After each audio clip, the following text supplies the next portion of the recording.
Hey everyone, this is Heaving Bosoms, the podcast where two best friends recap romance novels while falling over themselves about how good these books are and making a lot of jokes. We're still doing our Patreon fundraiser to support AAPI Women Lead. So sign up or increase your current membership and we'll double it and donate to support the social justice work of Asian American and Pacific Islander women, girls, and non-binary folks. This organization is truly inspiring. Check out their website and then come over and sign up for our Patreon. Not only are you supporting a good cause, but you're also getting almost too much content for you to even handle. There's over 100 bonus episodes, video episodes, and so much more. And now we're here with part 2 of Flirting with Forever by Cara Bastone, where we swoon and sigh and exalt the talent required to craft this book. Here we go.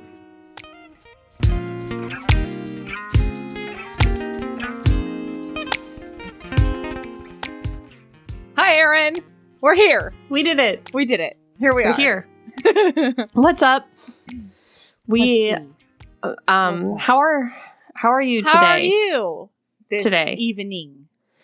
We just went straight through from the last episode to this episode, and we're not good at acting, and we're sorry. We're sorry. Rooster got out yesterday. She went under the fence, and I didn't notice for over an hour. No! She could have been in Delaware by then. But what she was doing was hanging out with some landscapers down the street. Oh. Yeah. She's just down there, just shooting the shit, talking Trump probably. With Treestump Tracy? Yeah, with Treestump Tracy. Although I feel like Treestump Tracy is not a Trump supporter. But I felt like Treestump Todd Rooster was really trying is. to get out of the house and like talk some alt-right politics with some people, and she found her people. And they were just hanging out. She was legit hanging out with some landscapers down the street for over an hour. Oh my gosh. I asked them, how long has she been there with you guys? And they were like, the better part of the afternoon is what they said. Stop it. Was she just like laying in the sun, or was she following them around, or what? She was laying on a flatbed truck, sunning herself. Sunning herself. It was rough. What an absolute goddess. She certainly wasn't doing work for pay like her new friends. That's not something she was doing. No, that's not in her overall ethos. No, that's not her worldview whatsoever. Anyway, that happened. Is that a thing? That is a thing. I cannot believe that. We have a perimeter to the yard where there's like things stuck in the ground to prevent the dogs from getting under the fence. Right. She dug under the thing, and then she took the thing and she wrenched it out of the ground, and then she threw it. With her 3 teeth? Oh, yeah. Are we sure Goat didn't do another? Goat wasn't even outside. Wow, Rooster. What a resourceful Rooster's bitch. pretty good at putting things in her mouth and throwing them. She does it with her food bowl and water bowl pretty much on the daily. Yeah, that's true. I was just thinking about the wrenching. That's the rough. Yeah, I don't know. You know? I don't know how she did it. She's a resourceful lady. You know? Yeah. Just she wants away from this house so fucking bad, which is nuts. She has multiple heated beds for her arthritis here. She sleeps in a special wicker basket that she likes. Mm-hmm. Now she has a special humidifier for her wicker basket that also has a heated pad inside. Wow. And she's like, let me out of this prison. Like, let me escape this hellhole. It's ridiculous. Anyway. She's got high standards. Was that banter? I think so. You know what? Sometimes a lady just needs to ogle someone. Maybe she was just laying there in her flatbed. Some of those landscapers were hot. Doing an ogle. I bet she was trying to convince them to feed her grapes and fan her with palm fronds. Sure. You know? Maybe. I feel like if you had given her another hour, they would have turned from landscapers into palm frond wielders. They were hot landscapers. Okay. I will say that just laying eyes on these boys, I do think their names were Bryce, Tanner, Connor. Like a Chad. Maybe a Chad. Hunter was there. You get what you're picking up what I'm putting down. I do. I am. boys that I would never be interested touch. in. Yeah, no. All you Chads and Hunters and Connors out there, I'm happy for you. And I'm glad there are women who just eat you up with spoons on spoons. As we've discussed many times on the show, my therapist's name was Connor, and he's fine. He's great. He did his job. What he did. Still afraid of microwaves. But you know, whatever, Tanner. I mean, attempted to do you're not a his job. miracle worker, okay? I guess. All right. All right. When we left off. Mary was at John's apartment. His small studio apartment in Brooklyn. In Bed-Stuy. With just that one bed. And then what? And he's having a big anxiety attack because he's like, Mary's gonna see the way that you live in absolute squalor. Mm-hmm. She's gonna see just the way that you exist on a daily basis. And he keeps on being like, it's not fancy, but it's clean. Yeah. And gonna comfy. But she doesn't judge him. He judged her for her fancy apartment, and she said, I would never judge where you live, and then she doesn't. No. It's just very cozy, and it does smell like him, and she just loves it so much because it smells like him. If and anything, now she likes him. He has grown in her estimation because she just found out he has a slutty cat. Yes. I love a slutty cat. I love a slutty cat. Oh. And he's just always idly scratching this cat. This cat is everywhere, and he's always petting it. And I really love it. And he doesn't have any air conditioning, so he has a box fan. Mm-hmm. But anyway, he does go get them takeout somewhere. Pizza? They get Cuban? Cuban food. Oh, that's right. The pizza was shitty and the Cuban was good. And she was like, oh, then I want the pizza. Just kidding. That's stupid. And when they go into the Cuban place, he's like, wow, I'm actually kind of glad that she chose a place that I can't afford and don't usually go to.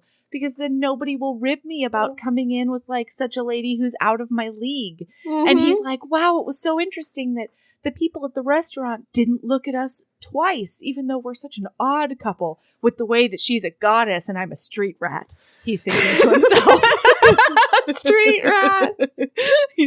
I don't buy that. He does buy it. He does think that he's a street rat. That's right. Anyways. Please don't look any closer. Okay. He sets himself up at his neighbor's house.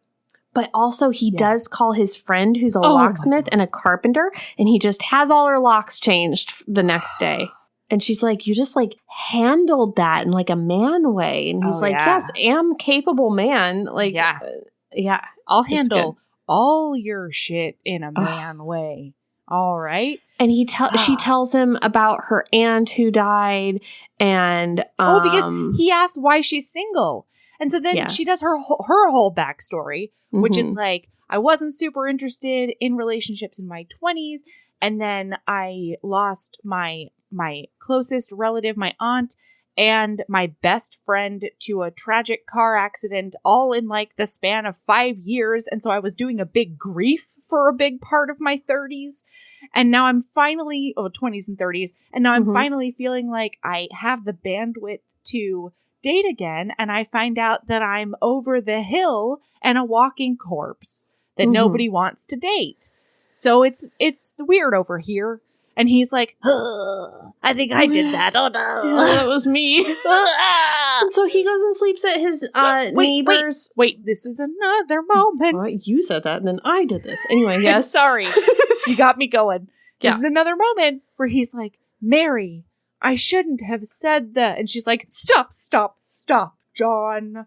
No, I'm not going to give you an opportunity to make that right or explain your true feelings. You just need to stop right now. Here's my hand up in your face.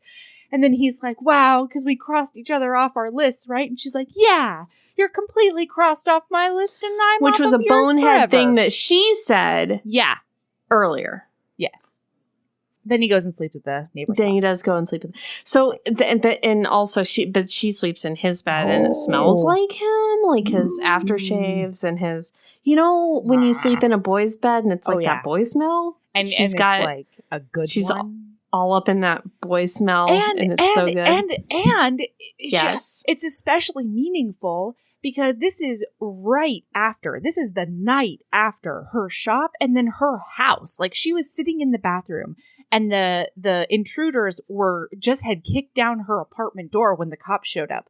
And so she goes from being like feeling very unsafe and very like not okay in a space that was her sanctuary to now enveloped in his smell and with the completely opposite, oh my God, I'm so safe feeling. And boy, is it a pants fuck. It's a big spoon. And she talks about how like uniquely intimate it is to sleep in somebody else's bed. Yeah. And like look at the ceiling that they look at when they wake up in the morning. Yeah. And like all that kind of stuff. Oh, and when he's about to say goodbye, before he even goes over there, she thinks to herself, he would stay if I asked him to. Yeah. I know that he's such a good friend. He just cares about my well-being so much that he would stay if I asked him to. But I can't do that for my own feelings. I couldn't. Yes. It'll push me too over the edge. Painful. Because they're at different stages in their lives. They're not. All right. So then she gets up in the morning and... Oh my God, she just wants to luxuriate all day. She wants to make coffee in his ancient coffee maker. And she like looks through like some of his stuff, and then that's when she realizes he only has the one outfit, and he has 3 shirts, 2 pairs of pants, like 5 t-shirts, 1 pair of work shoes, 1 athletic shoe, and 1 sandal. And she's like, oh my God, he's not boring. He is practical. Practical is what she says, and carbon footprint and stuff. So she's like, oh my God, I just want to kiss him for it, she thinks to herself. And so then she's like, oh, I can't. I've got to get dressed and get pretty before he comes over here. So then he comes over and he's thinking to himself, I really wanted to get dressed up and pretty before I came over here. Gosh, she's gonna because I wasn't at my house. Oh no, she's gonna see me in my ratty pajamas and my disheveled hair. And oh no, and then she opens the door and she's like, oh my God, I'm drooling over his ratty pajamas. Because he's a sleepy boy. Hair. He's a sleepy boy. Sleepy one. Oh. I love it when they're sleepy and they're mushed. I know. So he's like, bless you for making coffee. And she's like, can I make you some? And he's like, I'm going to shower and then I will get it. And then it's a Saturday, P.S. It's Saturday today. And so he's like, are you hungry? And she's like, oh, I'm famished. I could eat a horse. Yes. And he says, and he's like, oh, good. Here's the funny thing about that. Yeah. Is everything.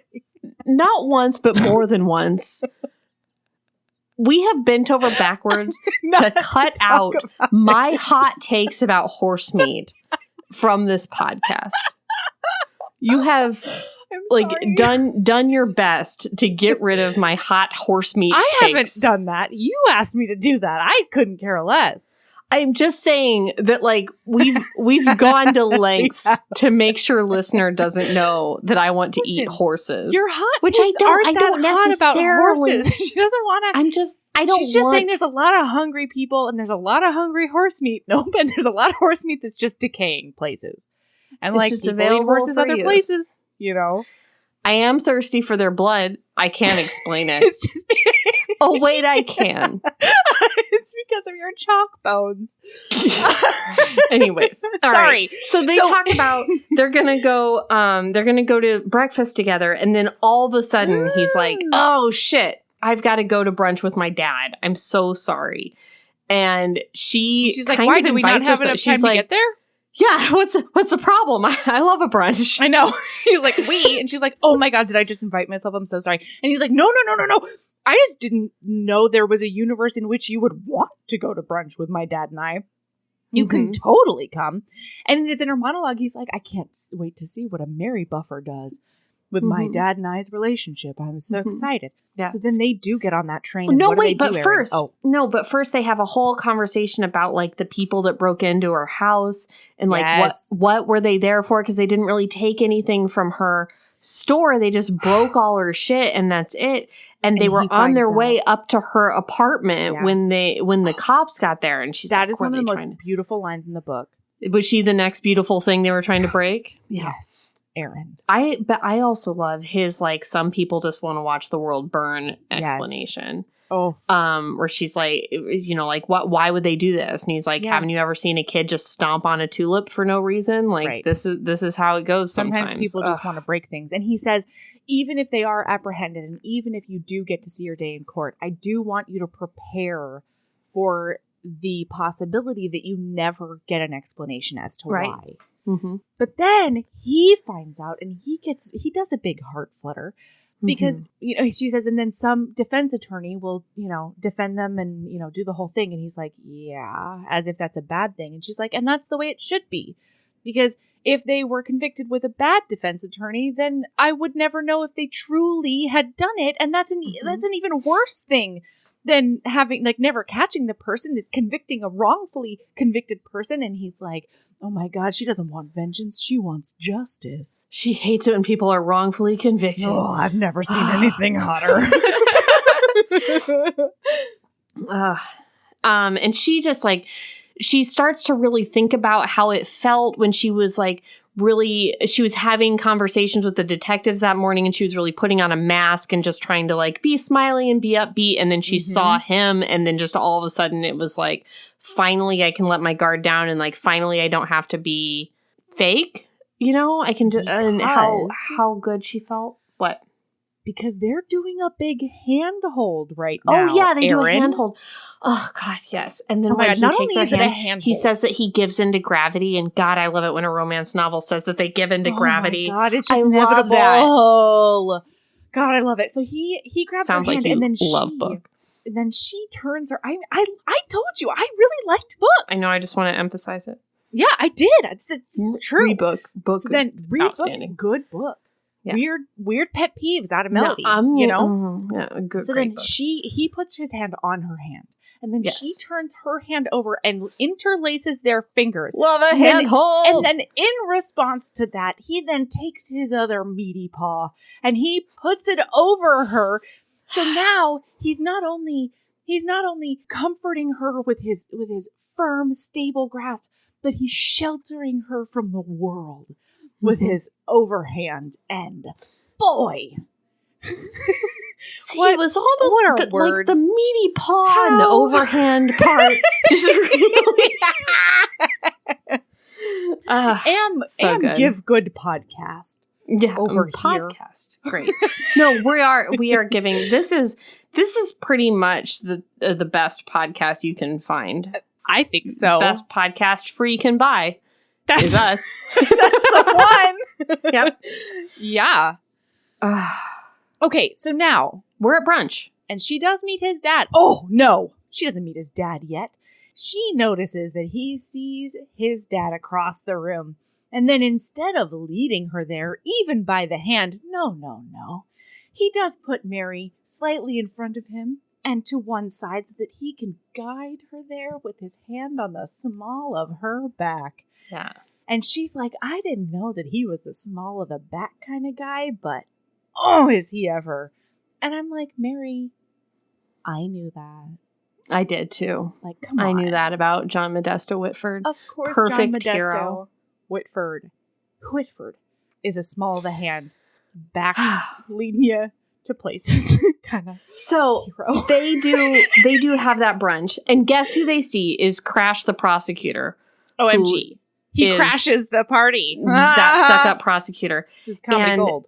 When he's at the table, John slides his eyes to Mary. It said, John slid his eyes over to Mary and gave her a look so droll, so dismissive of Crash, so confident that she almost aspirated her orange juice.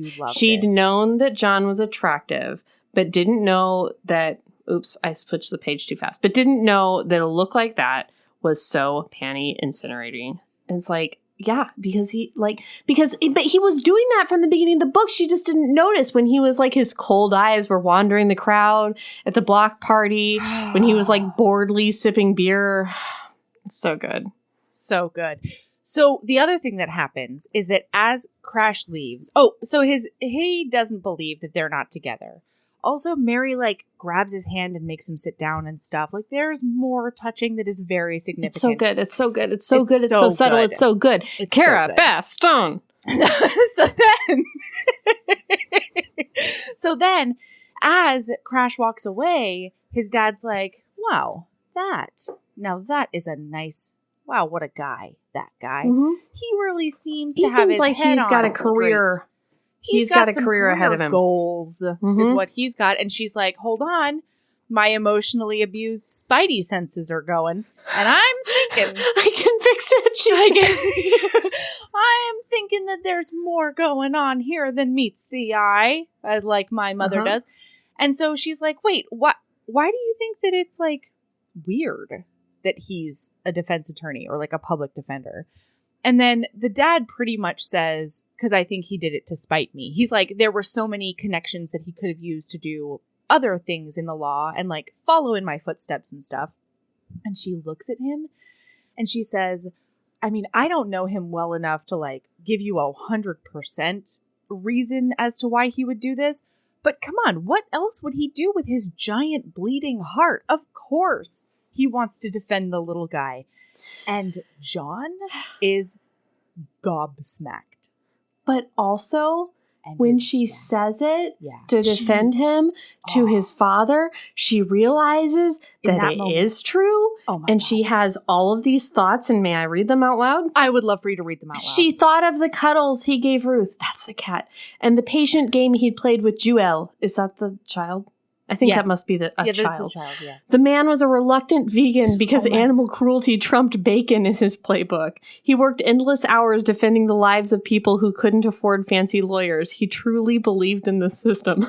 He believed in the innocence of his clients. I don't know if that's the case. Yeah, no, he does not. But he did. He saw the good in people. He dashed across town to hug her in her kitchen. He'd slept on his neighbor's couch for her. He'd held her hand on the train and called his friend to fix her door. She wasn't sure how she hadn't seen it before, but frowny, scowly, grumpy, foot in mouth John was actually dangerously sweet. Dangerously sweet. And boy, is that true. Oh my gosh. Also, Dad says, "Why are you single?" to Mary because he doesn't believe that they're not together. And she's like, "Too young to be tied down. Am I right?" Which I thought was kind of funny in front of John, though who it thinks like she's an makes old hag. her heart shrivel up. Yeah. So her locks get all fixed the next day. He offers to let her sleep at his place again. Hopefully, she turned him down because she doesn't want to impose because she knows he's just being nice because he's not attracted to her in the way that she's attracted to him. And then because they are mutually pining. They are for each other quite a bit. Yeah, and she has to protect her own heart. So now we do like a fixing the shop montage for a few pages. Mm-hmm. Like his mom comes over and this is when they do the picnic in the shop, you know, as she's like sweeping up glass and stuff. And then indoor picnic. 2 weeks go by. Yeah, indoor picnic. With a mom, not a smiling, happy John. Okay. And then like 2 weeks go by and now she's like sitting at a table in her house going over insurance paperwork. And he's sitting there too. He's helping her because he's her lawyer friend. Yes. Oh, and this is when he asks why she's single. I said it was before. It's now. So this is when she goes through like Tiff and Cora and everybody who's died. But then we find out, she had told him about Tiff before in the conversation you were thinking of. Okay. She just hadn't told him like how it related to her whole situation. Yes. Yeah. So now we find out that she was grieving for a really long time, obviously. And then right after that, she got with this guy called Doug and I guess dated him for a couple of years. He was like, and then John's like, so what was he like? And she's like, oh man, gregarious, life of the party, smiled constantly, loved being the center of attention. Like, Doug, wow. And he's like, he's thinking to himself, everything that I'm not. Oh no. Yeah. And then she's like, yeah, I really could have used Cora then because Cora would have seen through him. And we find out that he's a cheater McGee who really rubbed salt in this old hag wound because he left her for like a 22-year-old or something dumb. Mm-hmm. And he's still with her the whole time for a long time. Yeah. Oof. And it's a lot. This is when he does try to tell her, and she stops him, being like, please don't apologize. Let's not talk about it again. We don't want to rehash it. Yeah. And then he realizes she's like, moment, like, I'm over the hill, and he thinks back to his comment, I was expecting somebody younger, and he says, if there had been a dagger sticking out of her kitchen floor, John would have gladly tossed himself onto it. And so then, this is the moment he realizes he's in love with her. He's in love with her now. He feels a crack going down his chest, a sure sign of an earthquake ready to split apart. And he feels like it's unstoppable. He's falling in love with her and he can't stop it. And she doesn't love him back. And what's he gonna do? What is he and gonna he do? starts to be like, I really want to apologize for that thing I said. And she's like, let's not do it. It's fine. Don't worry about it. It's past okay. It. We're friends now. We're in a good place. And we don't have to rehash it. Great place that we're in right now. Okay, so now and then we're having a bar party. But he holds it all in. He holds himself together. And then he gets home and then he's like, I'm in love. And he lets himself feel the whole thing. It's the best. So much emotions on this man. Uh-huh. Yeah. Mm-hmm. Oh, boy. It's July, folks. That means new Bonkers Book Club selections. And let me tell you, our cup runneth over. First, there's a historical smorgasbord. You get the entire box set of Nicola Davidson's Surrey SFS series. If you're not familiar, that stands for Sexual Freedom Society. This box set includes 5 ridiculously spicy historicals, with a variety of gender pairings and trios, and so much more that makes my heart sing. Then, Jenny and Katie are offering up one of their all-time favorites, Brutal Prince by Sophie Lark. That's the mafia book where the heroine accidentally sets the hero's house on fire and then makes sure her mouth is full of strawberries because she knows he's extremely allergic. Best wedding kiss ever, right? And then we decided to do a little bonus. We wanted to see if audiobooks are something you'd like as part of book club. And Kay Lorraine and Meg Ann have a series called The Mate Games. You get to listen to Book 1, Obsession. It's a paranormal reverse harem that's done with duet narration. And the cast of narrators is insanely good. So, Joybringers have tons to look forward to. If you want to join, check out our website. The link is in the show notes. But now, we're having a shop is back in good shape bar party. Yes. She's throwing a party.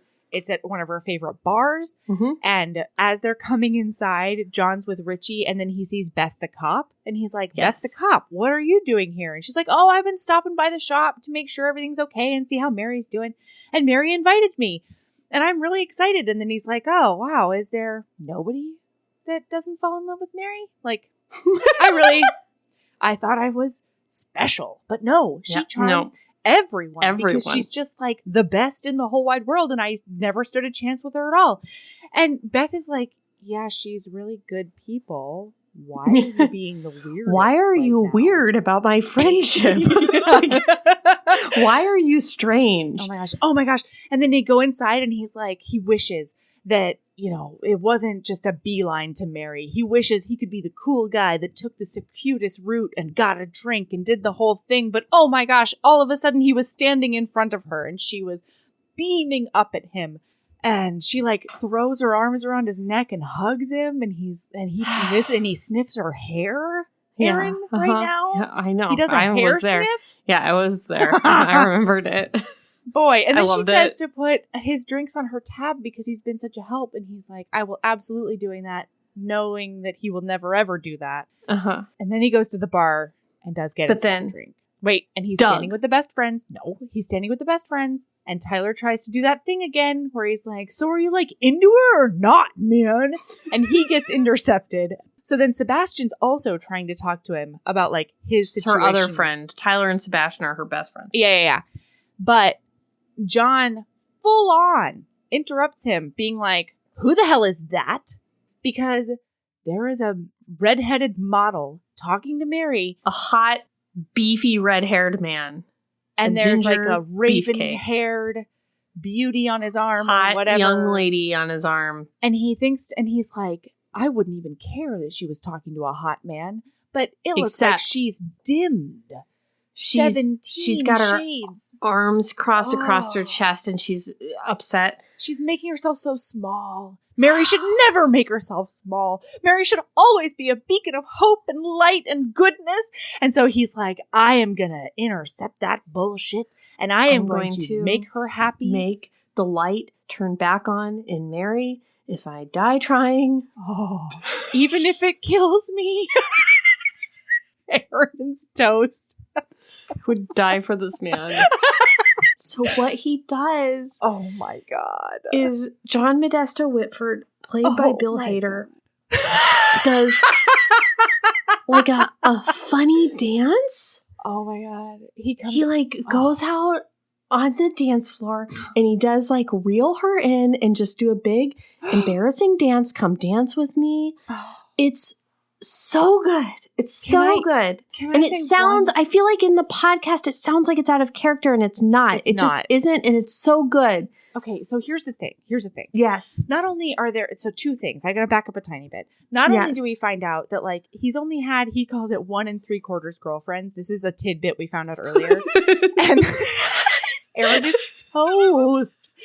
So he's had 1 3/4 girlfriends, and like lately the way that he's coped with like life and sex and stuff is to realize that every couple of months when he can't stop having sex dreams, he either calls up an old hookup buddy, or he'll go to a dance club downtown and like dance the night away and then end up at home with someone. So like dancing is a thing that John Modesto Whitford does and does well and likes. So but dancing. But here's the thing, Melody. Okay, tell me everything. Dancing isn't sexy. Funny joke dancing is sexy. It's true, Erin. But how I am. I know, but the number 2 moment that really tugged at Melody's heartstrings, and it's this subtle, it's this teensy, tiny little moment, because throughout this thing, he'll like tap her on the shoulder with 2 fingers. And so when he goes up to her, before he asks her to dance, he hooks 2 fingers into her elbow and like really subtly moves her so that she turns around into him. And he also like spoke directly into her ear, which was a very sexy that she loved. And then so he goes from her elbow and he traces his fingers down her arm, and then he interlaces their fingers and he says, and he pulls her a half step into him and he says, dance with me. And she balks and she's like, I don't really know about that. And it says he didn't pull her again. Instead, he let go of her hand. And he backed up. And then he backed up. Do a funny dance. Started doing the funny dance to reel her in and make it her choice. Oh, it's it is wonderful. Hot on every level, frankly. And he's like doing a moonwalk and a finger dance and stuff. And it is so cute. And then it does turn into a sexy dance with her. Yeah, well, the music changes or whatever, and everything and the changes. Beat drops, it says. So then, so now their mood has infected everyone else in the party. The night was going to be ruined when Doug showed up, and he just took her and fixed it with his love. So now everybody's so excited, and they're all going back to her house, and he's like, I really want to be up front in the head of the pack with Mary, but instead I'm bringing up the rear. I'm making sure all the ducklings get into her house. He makes sure the door is locked when they go inside, Erin. He takes care of her. I knew you were going to love that part. Boy, does he sexily lock that door. And then he goes inside and they like hang out. It's just so rare that you find a man who's so noble and grumpy and funny. It's so rare. It's so rare. You don't find that in a romance novel. I know. Oh, it's so nice. Love it when it is like that.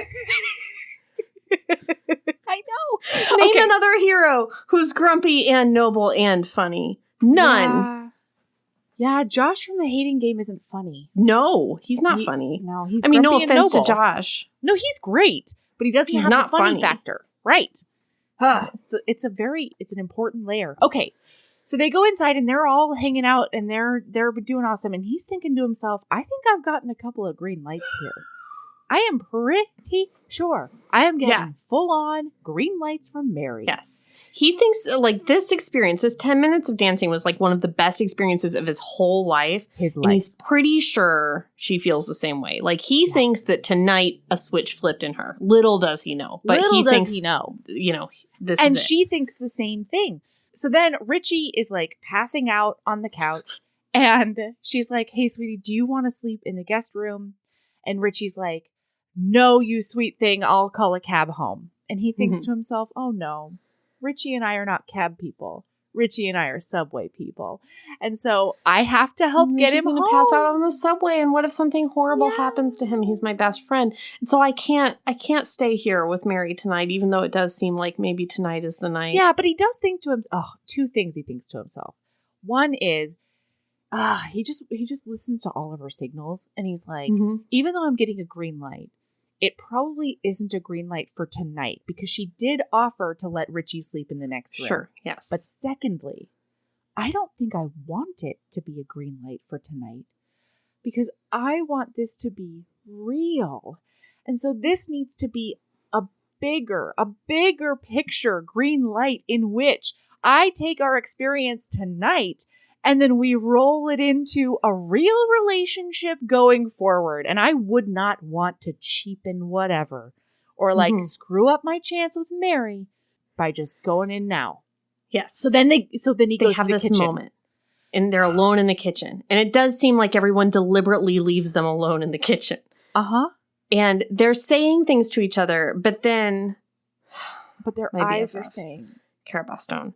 She also puts in italics what their subtext is, like what they're saying to each other with their eyeballs. Oh my God. And it's very hot. It's so good. They're like crazy night, huh? And they're like, yeah, but the good kind of crazy, but really it's like, I want to stay. I want you to stay. But anyway, and then he takes her strappy strap of her sundress, falls down over her arm. So he crosses that kitchen. And he rakes his hands. He rakes his fingers up her arm and over her shoulder so that he can put her strap back into place.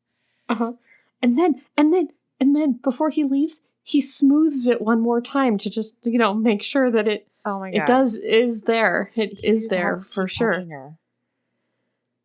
I feel like he does like a jaw touch, maybe. I don't know. She kisses him on the cheek. Oh my God. This is when she places her hand in the middle of his chest to steady herself. And John knew instinctively that she was seeking his heartbeat again, the way that she had when they'd been dancing. Oh. Little did she know that she didn't have to hunt it down and that it was already hers. I have that highlighted Jesus Christ. Destroy me. God, it's beautiful. Destroyed. Okay, so now, oof. She goes to spend the weekend with her parents. Like, bad move, Mary. Stop doing that. Why are you? Stop. Just cut out those parents. I guess the dad's okay.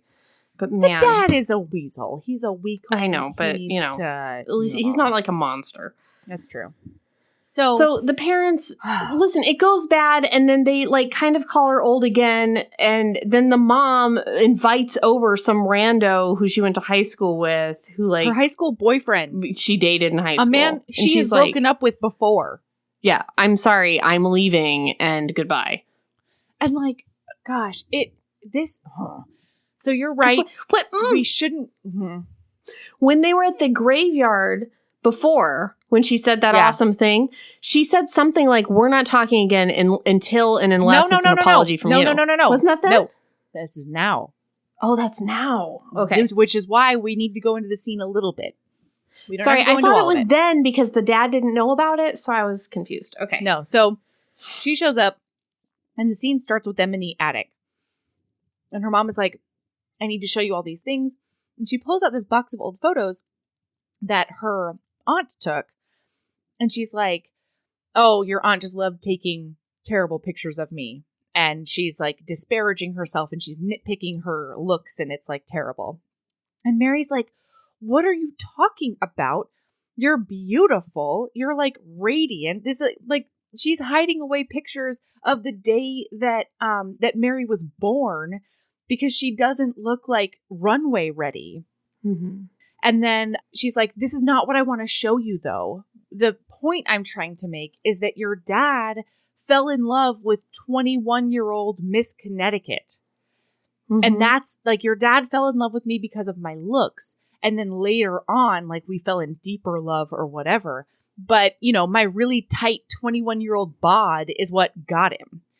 And she's like, wait a second. Now you're bringing visual aids to guilt me about my age? Like, what do you want me to do? Do you want me to just, like, pick up anybody off the street and marry them and have them impregnate me just to make you feel better? Like, this is not something I have complete control over. What is happening right now? And the mom is like, I need you to just keep an open mind. And Mary's like, what are you talking about? That is hilarious coming from you because you are the most close-minded person I've ever met in my life. And she's like, what? No, I'm not. But you need to keep an open mind. And then knock, knock, knock. Her dad answers the door. And her high school boyfriend is there. And the dad's like, whoa, hi, haven't seen you in years. And the guy's like, this seems like a surprise, but Naomi invited me over. Like, I don't really know what to do. And then Mary looks at her and she's like, how dare you? And she takes her up to her room and she starts putting all of her clothes in the thing. And the mom is like, where are you going? What are you doing? And she's like, I'm fucking leaving. I'm leaving because this is a gross overstep. And I'm not coming back. I will not contact you again until I get an apology from you and until you show me that you respect me and that you see me as a full and complete person on my own. Without anybody else, you need to see me as just right as I am. And until that happens, I am not coming back and I am not contacting you. I will always answer your phone calls. I will always let you into my house if you want to come to Brooklyn. But until you apologize to me, this is not happening. And then she leaves. I have also had this conversation. It's a good one. Mm-hmm. It's tough, but it's a good one. I'm glad Mary had it. I'm glad that this wasn't like a story of like, they don't end up like in a great place at the end. No. And I'm glad really for glad that. about that. Yeah. So now John is at work. John's back at work and he does walk in on his best friend, Richie, doing a big makeout, loosening ties, all the stuff on the desk thrown to the side, which gives me so much anxiety. Yeah. With Crash Willis, the prosecutor. Crash Willis, the prosecutor. It was the best. And then Richie's like, okay, well, now we're even because like you've seen my public display of making out with Crash Willis. And now we're even for the show you put on when you were at Mary's party. And he's like, how dare you? That was not a show. And he's like, clearly dancing. You didn't realize what was going on there. Yeah, that Richie's was like, a lot. that was foreplay. And then John says, foreplay implies that there was play. And I went home with you, if you will recall. And Richie's like, yeah, but of course you like made sure to make a date where you could engage in some play. And John's like, I didn't. Did not make that date. Should I have? Is that bad at these things? Oh, God. Yes. So he calls her and she seems a little down and he wants to ask because he's like, I didn't want to call you and interrupt your family time. And she's like, oh, no, I'm back. I'm back early. I'm back. And he's like, oh, okay, that seems like a story, but I'm not going to push. And then he says, I just wanted to see you this week. And maybe I can come by the shop and we can go out. And she says, actually, will you just make me dinner? Because I've had a really rough week and I could just use a simple meal and a quiet night. And I want to pet Ruth. I just want to pet Ruth. And she does think about that hug that she did hug him after the break-in and how like soothing and wonderful and like how it recharged her. He is to her. Mm-hmm. God. Okay, so then they set up a date for Thursday, and he's like, "Yes, but it's Monday." Yeah, I can't wait 3 days until Mary Thursday. But guess what? He doesn't have to wait until Thursday because he wins his case with the aforementioned with that 17-year-old girl, and he does get to hug her mom. And man, there is nothing like that. I can attest. Then hugging the mom of the person who just got a not guilty. And then he's like, top of the world, best day ever. Like, he's like, I'm going to go to the bar and we're going to do shots. Like, he's so excited. But first, wait. But first, Crash stops by. And he's like, hey, congrats on that win. That was a good win. That's awesome. It turns out Crash isn't a dick. John just has always assumed that Crash is a dick because he's a prosecutor and he's rich. Yeah, well, and because the only reason he ever came by was to needle Josh and kind of be a dick. And so John, sorry. So John is like, hey, so Crash, it seems like you might be coming around to woo me because you want to be with my best friend. And Crash is like, it would be a lot easier if we could be cool. So if we could just like start over, that would be great. And John's like, hey, it seems like he likes you a lot. Just be good to him and we won't have any problems. And Crash is like, excellent. I can definitely do that. And then he's like, what is he? Oh, and then John's thinking, he's like, hold on a second. I have recently realized that people do stupid things when they have a big crush. And so maybe Crash is not actually a dick. Maybe the only reason he could invent to come by Richie's office is to be a dick to me. And suddenly he likes Crash a lot more. Yeah. Ooh. So now he goes to the bar and he's going to party with all his friends. No, he calls Mary. No, he calls Mary and he's like, hey, I just had a really good day and you're the person I wanted to talk to about it. And she's like, awesome, come to the bar. I can't wait to see you. I'm actually at like your normal hang your favorite with Richie bar and with Beth and and Will. So she's like, of course, he's at my bar with my friends, just being in my life, and she just fits so perfectly. And he strides across that. He walks in bar. there with such a purpose, and he just walks directly to her. This is this scene ruined me. This ruined scene me. Is the throne scene in No, you shut up because this is the thing I was going to say. This scene is basically that throne scene from Akkoshmarf, except for it logically fits with the plot. It does. And has reasons. Uh-huh.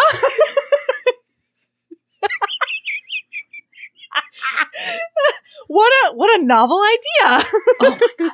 He just walks in there and just like plants. He's like brazen for the first time ever. It's so good because he's like on top of the world. He like plants a kiss on her cheek and gets a little bit of the corner of the mouth, Erin. Like, yes, a little like accidentally. One of these. And oh God. And then and she's all flustered and he can tell she's flustered. Oh wait, no! But then him in with her eyes, and then she grabs him closer. No, she doesn't get up yet. She grabs him closer because there's a press of bodies behind them, and he's oh my God, Mary's pulling me into her side, and then he's like, and then he's like, talking into her ear and stuff, and then she gets up. Okay, so then he tells everybody about everything, and he's so excited about how excited she is for him. And she orders him a beer. Did I say that he tasted her mint chapstick? No, you didn't. And that was a big he loved it. That we didn't do that. He's like, he says, I hope I taste that mint chapstick before Gabriel ushers me through the pearly gates is what he fucking says. Yeah. Yes, he did. Yes, he did. So, sorry. So now she's like, save my seat. I have to go to the bathroom. And so boy, does he just climb right up on that bar stool. But then she does come back from that bathroom and he starts to get up from the seat so that she can take her seat again. It's crowded. There's not enough seats. And so what she does do is she just snurvels up on him like a clownfish and she goes, let's share. We can share. We can just share, she says. And so he backs up an inch on that bar stool and then he hooks his forearm around her waist and then he pulls her back into him. And he's like, with her plush ass pushed up against me, it's going to be really hard to hide how much I want her. And I don't But he care. doesn't. He doesn't. And he just presses that boner on her. It's so good. And she loves it. So now she's doing a big talk to his friends. And, sure. and she's waving her hands. Also, he has a forearm. He's bracing her with his forearm in front of her so that she doesn't... He says, it seems like she doesn't mind my forearm around her waist, so I just leave it there, he says. And then she's doing a big gesticulate, and she's tossing her hair and stuff. But she's also, like, kind of leaning into him. And every time she moves, she's clownfishing all over him. And he's like, oh my God, I've never been so turned on in my life. And this is just like the most perfect moment. And then she leans back and she goes, you're awfully quiet back there. And he realizes that she's doing it on purpose. And he loves it. And it's his favorite thing. And he's like, she's also like, she's doing this thing where she's like playing with his sleeve at his wrist. Like and like doing like a sensitive skin on the inside of the wrist thing. And so she's like, you know what this really also quiet. is? This is also the bar scene from 99% Mine. Yes, absolutely. Okay. Oh my God. Both so good. Scenes good ruined us.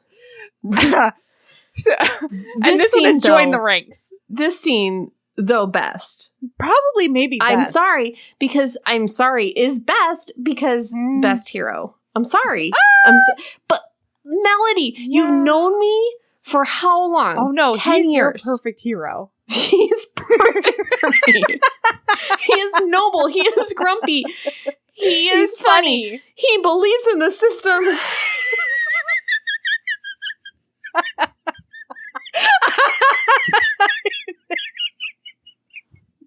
He is simple and practical.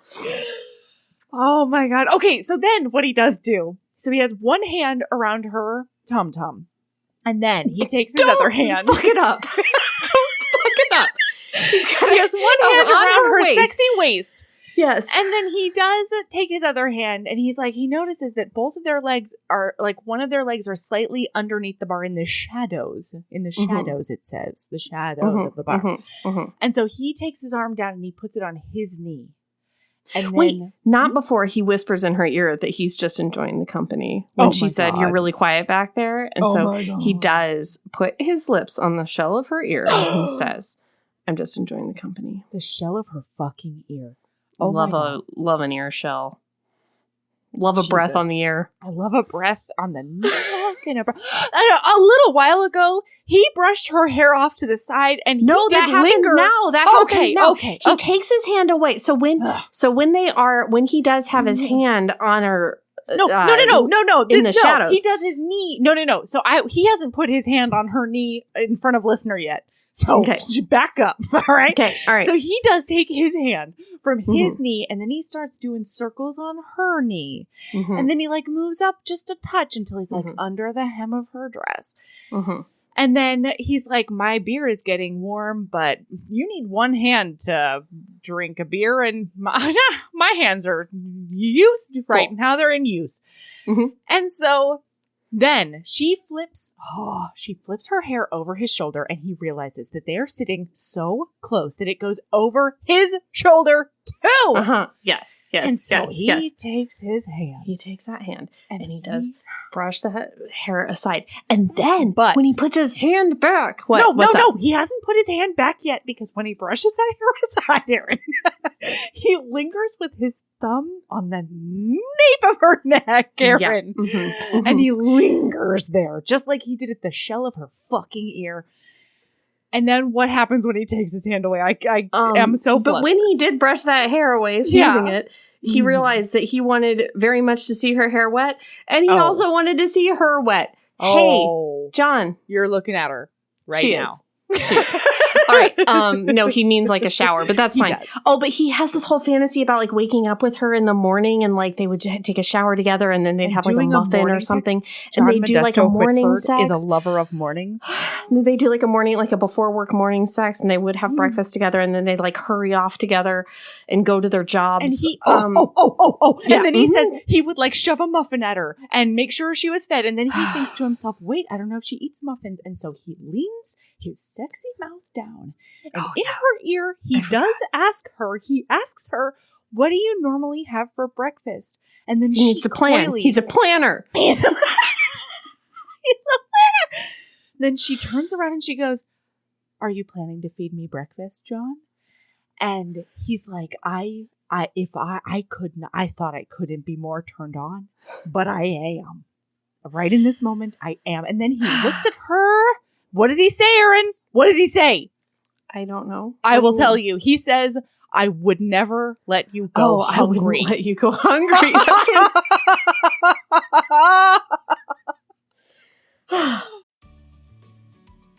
Oh, hey, HBs. I don't know if you've heard, but we have a Patreon. For as little as $5 a month, you get over 150 bonus episodes, most of which include Erin, videos of regular episodes, author hangouts, and so much more. Do you want to hear Erin and I recap every single episode of Crash Landing on You?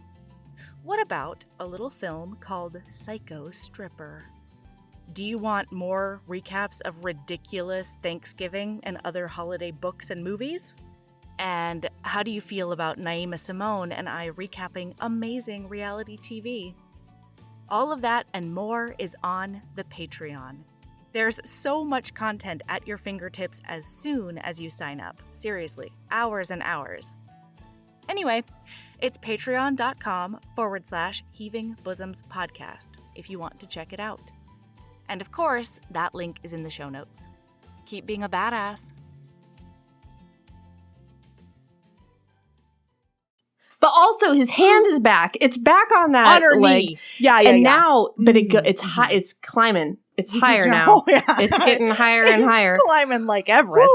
Okay. Like all the right. temperature of this room okay. right now. He says couldn't let you go hungry, but then he says, I'll make sure you're taken care of, Mary. I will make sure you're taken care of. Mary. He means also sexing. Sex. With the sexes. Yes.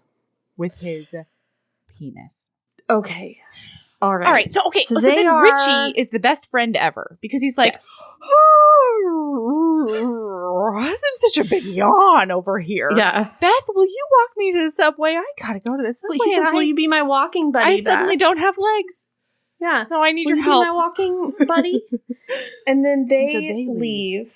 And he pays and he's like, will you be my walking buddy? I think she says that to him. Okay, great. Yeah. I don't care. So then I do. They do walk out. I am a Mary in this moment. Everything she said to him, I was like, oh, Melody would say that. Anyway, so then so flustered. I know. So then, so then they go outside and they cannot bear to not touch anymore. That's what I was gonna say. I'm so sorry, Erin. Take it. Why would you interrupt Erin to say the same thing Erin was gonna say? I'm so sorry. So then they go outside and they are walking, and they're going to her place, right? Her place. Yeah, they go to her place. He says, "Should I hail a cab?" And she says, "It's only 10 blocks. I can walk it. Let's walk." And he says, "So he says." Well, first of all, he says. We wordlessly agreed that we were going to her house. So like we're so on the same page. And then he says, can you walk all that way in those heels? And what does she say, Erin? She turns around and walks backwards, does one of these, and says, I can do a lot of things in these heels, John. Hot. Boy. And so they're basically like sprinting to her house. They're holding hands because he's like, I think both of us think that the other one might change our minds and disappear if we don't just like clutch each other. And so then they're going up to her house and they do get to her landing and she's trying to open the door and it's not working. She cannot get the lock in. And so he can't wait anymore. And he uses those 2 fingers on her hips and he turns her around and then he mashes her up against the door. And then he kisses her and his kiss is a little bit off. And so he recenters and he thinks that he could just sink forever into the plushness of her lips. This kiss is so fucking hot. And she ends up like all lifted up with her legs around him. Oh my and God. Her super wet pink panties and his boner. And I can't. And then he doesn't even know that he picked her up. And then she says inside. And he's like, now? And she like looks around and he's so flustered and he's like, right now? And she's like, and she's gripping her keys so hard that she has this indent of her keys in her palm, like burned in like Indiana Jones times. Yes. And he's like, wow, she must be like she so wants me so into badly. me that she's like gripping her keys that hard. And then that makes him be like, yes, like, I know. This is the best. Mary Trace wants me. So they go inside and then she does a tiny stumble. She does a teeny tiny little stumble. It's just like and then the most graceful little stumble. The defense attorney does count the drinks. And he realizes that they've both had like about 6 drinks probably. Yeah. Well, since he saw her start drinking. Right. So and he doesn't even know how long she was there before. Right. And so he's like, we're drunk. We can't do this when we're drunk. And she does get up on top of her counter and spread her legs. No, she does not. Yes, how dare you? She does a tiny spread. She does. No. Like a teasy spread. She does too. Okay, maybe she does that. But then she sprints across her house, locks her door, puts her back against it, and says, you seem like you're leaving. You're not leaving. You can't leave. And then he looks at her. This is a Melody move. It's so good. And then he looks at her and he's like, am I invited to stay? And she's like, you were definitely invited to stay. And then he crosses the room and he kisses her and he's like, then I'm going to stay. Yeah. That's what I'm going to do. We're not going to have sexual intercourse. I'm going to stay. And then she gets a glass of water and then she does sit on that counter and then she does kind of spread her legs a little bit. She does a little bit of a spread and then he can see those pink because I think she still thinks maybe she's still got a shot at this, but she doesn't. No. Oh my. So then they go to bed and he cannot believe that he's in her house or in her bed or anything. He's like, he's beside himself. And then she's like, she's laying in his bed and he's like, Mary, we really don't have to, anything. Like, I'll go somewhere else. And she's like, get into this bed. I'm sleepy and you're sleepy and we're going to be sleepies together. And so, I know. And so he lays down and they do a big snuggle. And then it says that the transition of her breathing from normal into like heavy sleep just like carries him off to his own personal dream world. Oh my God, Cara Bastone. You beautiful bitch. How have you done this? Bitch. You ruined me. So then she does wake up in that morning and then she sneaks out of the bed she sees he's a sleepy asleep man and it's so sexy. And then she does go to the bathroom and she looks at herself in the mirror. She does that thing where she sneaks off to brush her teeth as if he'll not know that she doesn't wake up with minty breath. Who cares? I hate it. I do this all the time. Who cares? You do? Yeah. Wow, I do not.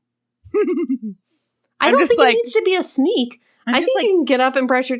Here's what I think. Dragon breath. When you get up... me. All right. I have dragon breath. Sex me. God. Here's what I think. I think that if you get up and you brush your teeth and you get back into bed, pee, Yeah, and then get back into pee. bed, Definitely pee. you're like, sup. Like, I feel like that is a tacit invitation of like, here's my situation. What's going on over there? What's your deal? That's what I think. Fair. I don't think it needs to be a secret. Anyway, she looks in the mirror and she's all like haggard and her makeup is bad. And you know, when you get up from when you had a night out and it's bad. And it's a travesty. Is what She's it a is. train wreck. So there are like wrinkles in places you didn't even know existed. yeah. Like how did that? How was my face smashed to get a wrinkle on the top of my cheek? How did that happen? Yeah, and so she's like, "Oh my God, he cannot see me like this. Last night he was so into me, and if he sees my old craggy ass now, he's gonna run screaming." But she's also like, I can't do anything about it. Like, it won't help if I shower. I don't have clothes in here to change into. Like, I don't know what to do. And so she does just go back out there. And he wakes up and he's so cuddly and he's so sexy, and he does cuddly sex snurfle bot. her on her collarbone, and he does grumble something unintelligible and trace his hand down her knee, and he starts getting in there, and then she's like, nah, you gotta stop, this is bad. And he's like, are you all right? And she's like, no, I just feel like now we're sober and now it's the morning and it's not good now. And he's like, do things look different to you in the light of day? And she's like, yeah, I just need like a second. And she gets up. No, and then he gets up. And he's like, okay. Because he says, do things look different to you in the light of day? And she says, yes. And then she's like, it seems like I have thrown a bucket of cold water on him, but I don't know why. And then he's like, okay. And he like rolls off and he starts getting dressed and he's like, okay, all right, I'm going to use the bathroom. And then he comes back out and he's like, I just need to be very clear about this. But first, he looks her up and down for the very first time ever. Oh my God. And she thinks of how many times she has hoped that he would do that. Like she was one of the 20-year-old waitresses or one of her 25-year-old friends. And now he's doing it for the first time, and she just feels disgusting and awful and old and wrinkly and bad. And so then he says, I just need to be very, very clear. Last night, you wanted to sleep with me. But now... When we were drunk. But now in the morning, when we're sober, you do not want to sleep with me. And she's like, yes, that's essentially what's going on. And he's like, okay. God, I'm an idiot. Okay, I have to go. I'm going to go. I'm just going to go is what I'm going to do. I'm just going to get my shoes. And he like rushes out and he's like putting on his wingtips. And she's like, hey, John, what's going on? And he's like, you know what? I'm sorry. I'm trying. It is totally okay that you have changed your mind. It is more than okay that you have changed your mind about who you do and do not want to sleep with. I just cannot have you be sweet to me right now. I can't handle it. And I'm trying desperately not to guilt you. And I just have to not be here. So I'm going. And she's like, she has no idea what's going on. And then by the time she realizes, like, she's starting to put it together, he is like 4 blocks away in a millisecond. He is gone. And so it's 5 a.m. It's 5 a.m. And so she's like, if I leave now, I can catch him before work. And so she showers and then she like takes a cab over to his house, and he is in his house and he is just devastated. He said, Cara Bastone, you know what you were doing when you wrote that he stepped back into Ruthlandia. You knew what you were doing, Cara Bastone. I love you for it. So, yeah, he's like, you know what? Ruthlandia is not a terrible place to be, and it's okay. It's totally okay that I am not up to Mary's. Like, Mary does not want me, but that does not make me bad. And he's trying desperately to, like, you know, be okay and pump himself back up and, like, you know, function. And then there's, like, this pounding on his door. And he knows exactly who it is, and he does know what to do, but he's also not a big enough dick to ignore her. So he goes over and he opens the door and she looks at him and she goes, you are not attracted to me. And then she storms past him and he's like, what is happening? This scene is so good. It's so good. It's so much explanations and emotions of what has happened over, tracking over what has happened the whole book. It's at times, I think, a little bit too much. It's like, stop explaining and just mash together now. Like, now is time to mash. Right. Smash now. Just bits. Put your bits together. I don't care which We've bits. apologized. It's good. But like her whole speech is like, whatever, it's fine, Mary, you're great. I like you because he likes you, whatever. But like, his speech is so fucking good. There's like three of them. It is. So first of all, okay, so it builds off of her speech. So the sum of her speech is like, our first date, I felt like $1 million and I walked across the thing and then you said that I was like, Jerry, yeah, go. She's like, this all started when you said I was too old for you.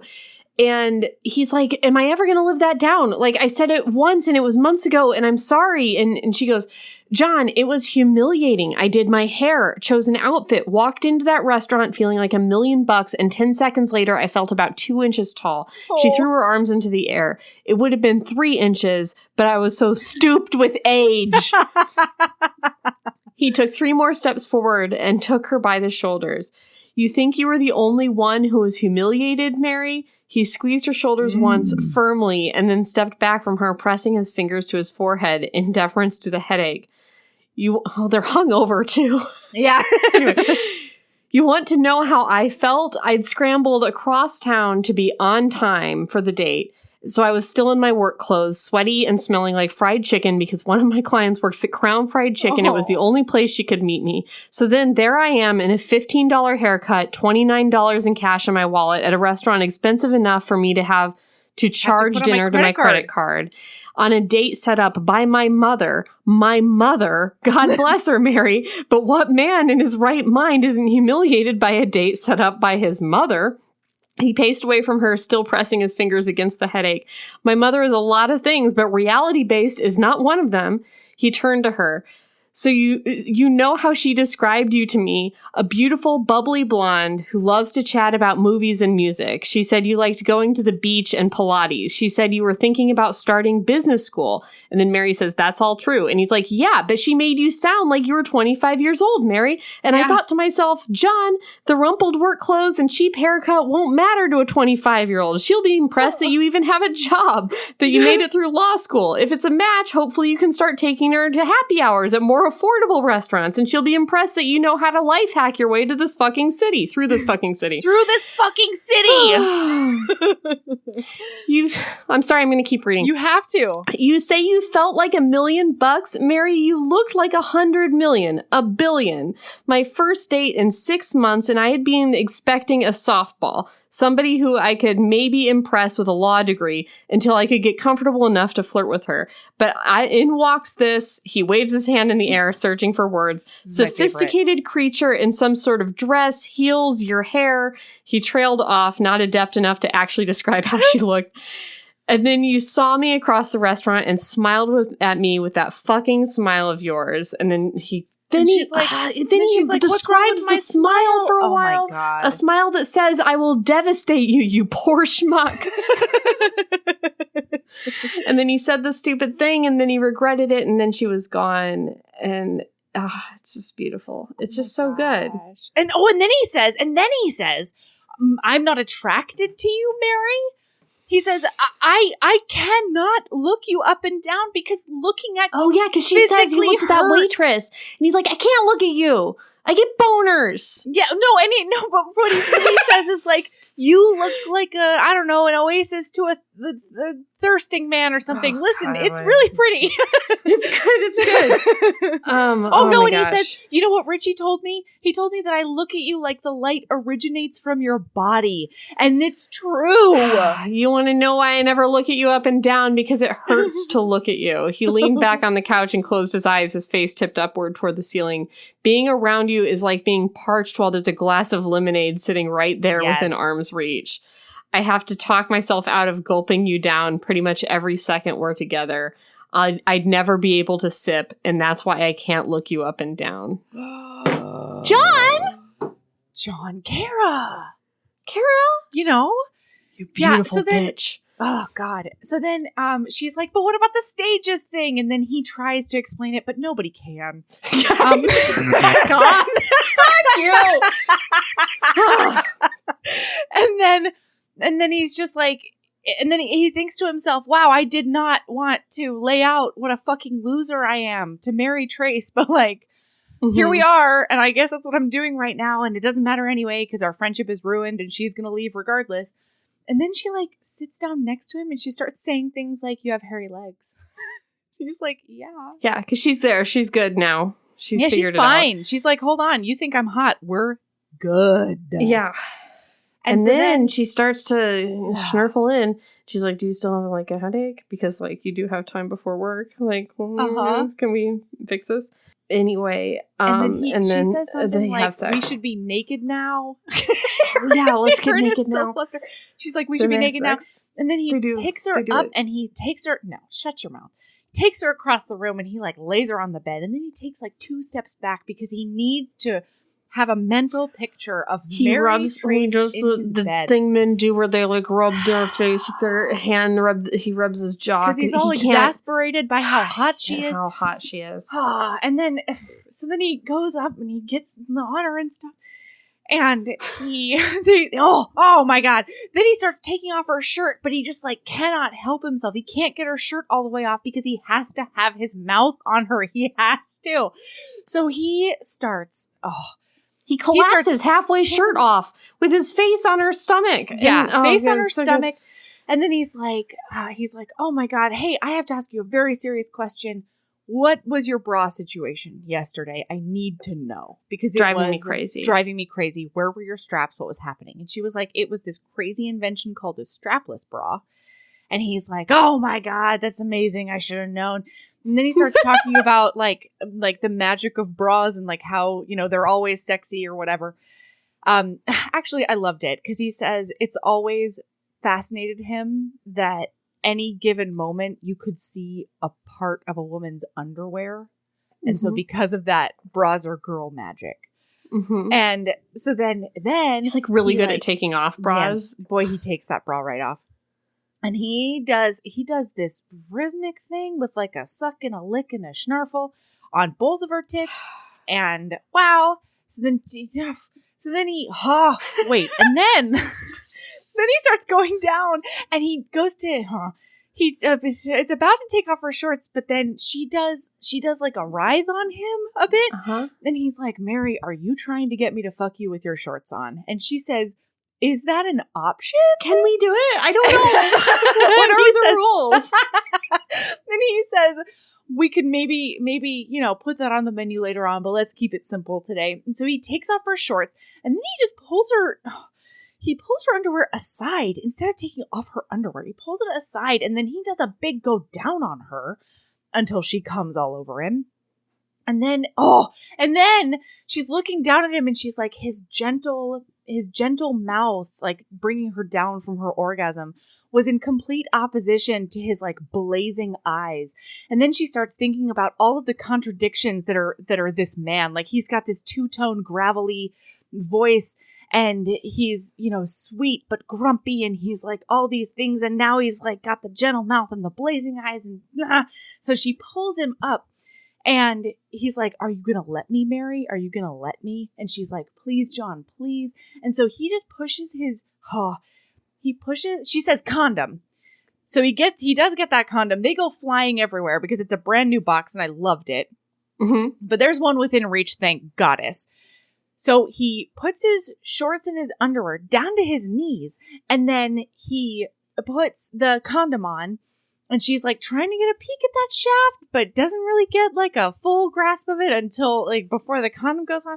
And then he gets back on top of her and he's kissing up on her and he's like, Mary, are you finally going to let me? Are you going to let me? And she's like, I should have known he was going to be this bossy in bed. I love it. And then that thing happens. This thing is a thing I've never seen. I've also never had anyone do anything like it, and I have to talk to you about it.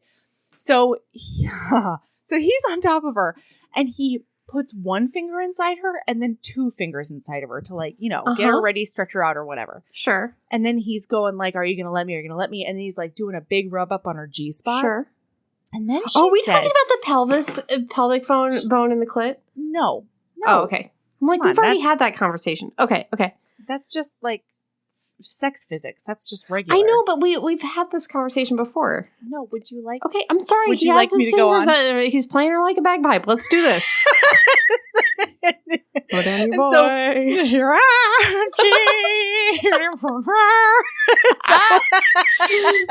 he's got two fingers up in there and he's doing a G-spot tickle. And then she says that he notches his dick at her opening like under his fingers. And then he pulls his fingers out at the same moment that he thrusts into her. So she gets this like push-pull sensation that she is like revolutionary to her. Is this not revolutionary to you? No. Somebody has like fingered you and then put something else in while taking fingers out? This is a $5,000 level Patreon episode, Melanie. But I just read through and did not notice or care. I cannot wait until we get off of this recording.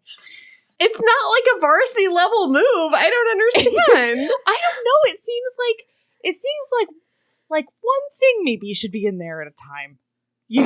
But I guess not. You know what I mean? Like, I don't know.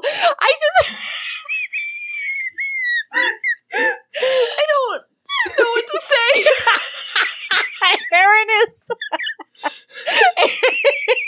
Erin literally cannot talk about this. So we're going to move on.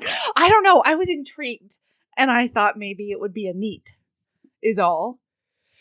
Sure. Then they do have that sex. And then he says, show me how you, he says, can you come like this? And she's like, most of the time, like, it's better if I'm on top usually. And so he just like flips right on over and he's like, show me how you like it. And so she just rides him the way she likes it. And then after she comes, she looks at me and she says, show me how you like it, John. And so he flips her over onto her stomach and he just tosses her down and she's like flat on the bed. And boy. And then he realizes afterwards that he never even took off his pants. But she loves that. She sees that. Everybody loves it. She's like, that's so hot. Everybody who was there loved it, including me. Yes. So, wow. And then they do sex good together.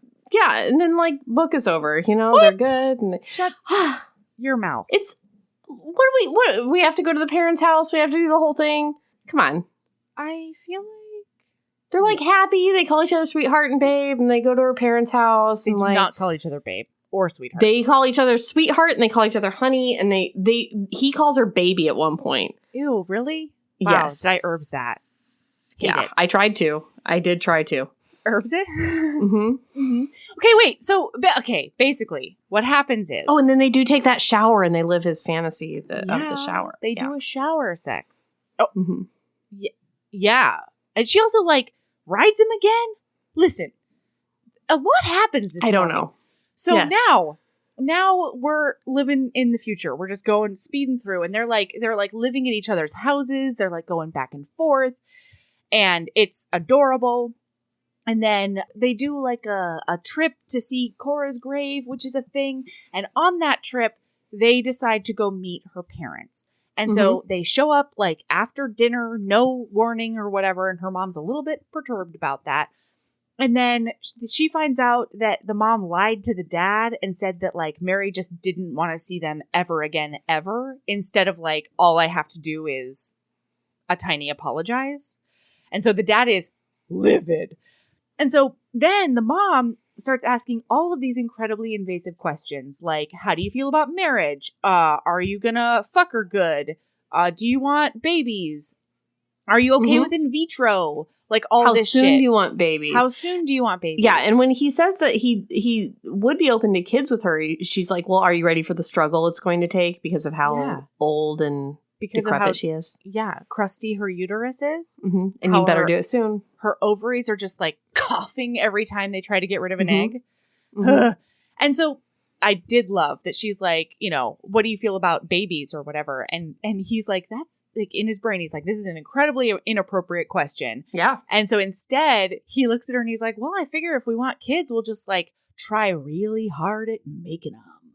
And the mom's like, ugh! And he's like, I won that round. Basically, so then the mom is just horrendous. And Mary finally loses it.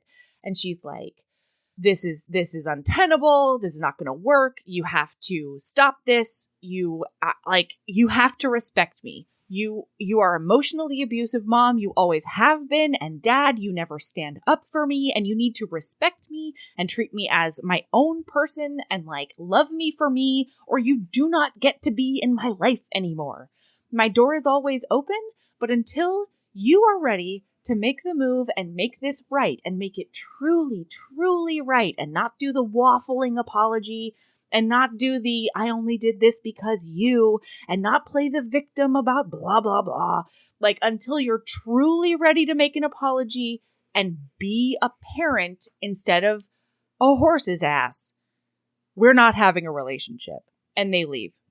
Mm-hmm. And it's great. And that's how the book ends on that note. Like on that plot line. That's just the way it is. And I loved it. And now they're together forever and they say that all they have is time. So It's beautiful. it was a good book. It And was I just feel like now that we've done the second half, you can probably look back on the silly pet peeves you had. No, with everything the I first said half of the stands. book, and realize how silly and petty that you were. No, they're still completely valid. I think what And probably you're doing is utterly you're looking back reasonable. and thinking, "Oh, I wish I were kinder to book in first half. I was very kind to book in first half. I liked book. I just think probably Loved what you book. have is like probably some regrets about some things that were said. I have 0. I stand by everything I said. I can't wait to edit the first episode You so that I know can what, relive Melody, everything I said. think that I'm really excited for the whole thing. It's funny that you say that because I know that you've been really busy lately, and I would be happy to edit this episode if you Oh, yeah? are too busy. Yeah. I'll make time. Really? Actually, Are you going to mute most of my half? No. Oh. You're not going to edit I just, no. what I was, all of my very valid points. You're not going to just completely delete them? No. You Melody, would never do that. No. Would you, and if I Erin? did, you'd have no idea because you won't remember this conversation in 2 weeks. Please. Please. I remember very weird things. This You would be do, one of them. You do remember occasionally weird things. Yeah. Mm-hmm. Oh, gosh. Do we have lady loves? Wow, do I have a lady love? We wasted them on the first question. one. We didn't think this was going to be a 2-parter, and we wasted I them. know. Wow. Here is my lady love. I hope I haven't said it before. I can't remember whether I have or not. My lady love is a walking dinner. Listen, the weather has gotten real nice over here, and I'm obsessed with it. And so sometimes I'll make like a bunch of finger foods in the house. Like, I'll make like the kids like some chicken nuggets and like broccoli spears and, shit you can eat just with your hands. And then I will put the kids in the wagon and they eat dinner and I like grab stuff for myself as I walk from my house to Michael's shop. And Michael, of course, walks from their shop to us and we meet in the middle. And then normally we'll like get the kids an empanada or something.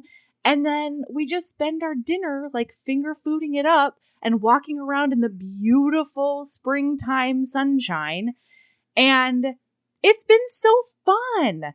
And then we get to come home and we're all full, but we also feel like refreshed and renewed from, the outdoors and nature and the breeze and stuff. And we've been a teensy bit active, and we've seen other humans in the world. From far away, of course. And it's been great. So where do you put all the foods? Try out a walking dinner. Where do the foods go? Okay, so foods go into Tupperwares. And then... Multiples? Yeah, so I'll do like a Tupperware of chicken nuggets. And then I'll do like a Tupperware of broccoli or whatever finger veggie I've made. And then you hold them? Yeah, and so a lot of times I'll like hand one of them to the kids. And Ember is in charge of like doling out chicken nuggets between Xiaomei and himself. And it's very cute because he takes it very seriously and he's very responsible about it. Sometimes I even bring like teensy tiny little Tupperwares of ketchup so that they can have some ketchup with their nugs or whatever. And every once in a while I'll reach back and I'll snag one for myself so I can eat it.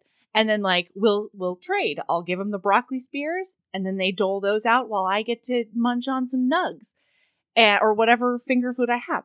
And then they eat empanadas as we're walking and it's a good time. I just don't understand the logistics of the situation. Did I tell you they're sitting in a wagon? I guess I don't really understand what a wagon is in the context of this situation. But also, like, I just feel like you're holding the Tupperware with one hand and then you're pushing this apparatus with the other hand. I'm pulling a wagon. Like the red apparatus with wagons? The other. Oh, a literal wagon. Okay, so you've got the red flyer wagon. So you've got one hand. It's got deep sides and it's all I'm all on board now. And stuff. I'm good. Okay, cool. Yeah. So they're just like sitting in a tub that rolls. Pulling wagon. Yeah. And then in the other hand, you have Tupperware of food. Yep. How does Tupperware of food get to mouth? So I usually pull the wagon a little bit closer to myself, put the Tupperware in my armpit, grab a nug, shove it in my mouth, and then grab the Tupperware out as I'm still walking. And then there's a dipping sauce situation? Only for the kids. Okay. Yeah. Right. Okay. Yeah. Or I feel like this would stress me out. Actually, there was one time out. where I put the teensy tiny Tupperware of ketchup into the nug Tupperware, like with the nugs, and then there was the dipping sauce right there. Yeah. It's good stuff. I don't know. I think that's what I mean. It's a great lady love, and I think the HBs should try it. I'll just be like, Ember, nug me, and then he'll dip my nug and hand it to me. It's great. I think, I think it's a great idea. I think it would stress me out because I'm trying to pull the thing at the same time. I hear you. I think I get stressed out. I hear you. It's not for everyone. But it's fun. But I think like the end game sounded great of having been outside and eating. With no ants. Yeah. Because they can't keep up. And more breeze. And breeze. Yeah. So that's my lady love. Try it out. See if it works. Try it out. If walking dinner is not for you, may I recommend recliner electric blanket dinner? Which is...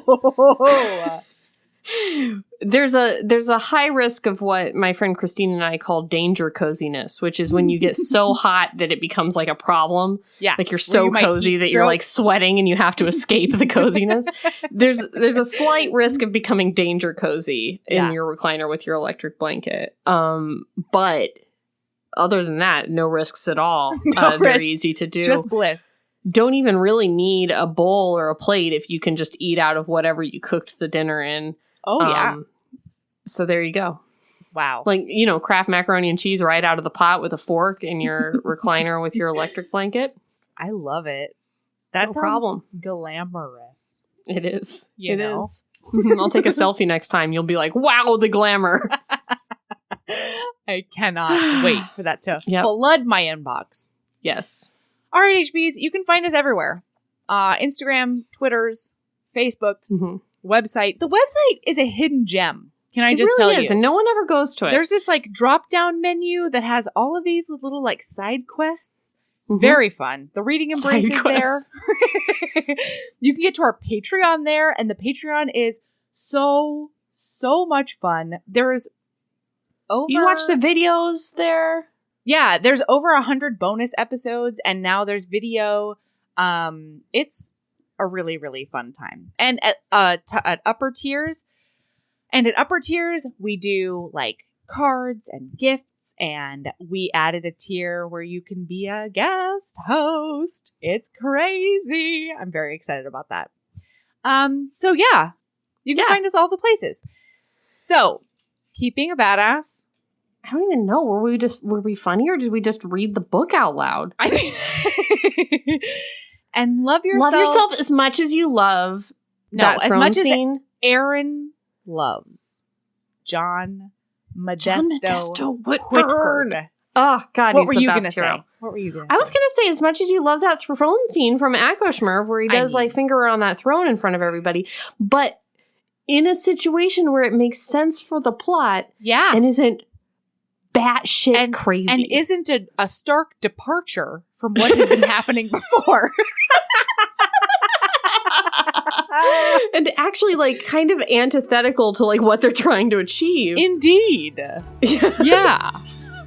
Like that. If you like that, you'll like this. You'll love yourself for being that a badass. much. That's it. Yeah. Okay. Bye. Bye.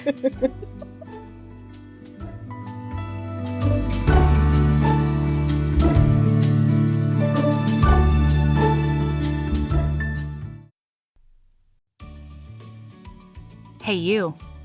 Yes, listener, you. Are you loving the show? If so, please leave a rating and review in your podcast app. The 90 seconds you take to say something nice not only helps new people find the show, but it makes me super smile over at HBHQ. Also, I've had a few people ask, and the answer is yes. We are still doing the 5-star bribe. If you leave us a review with 5 stars, then we'll do whatever book you want. We're real deep into the list, though, so it might be a while. Lilas! Okay, back to the show.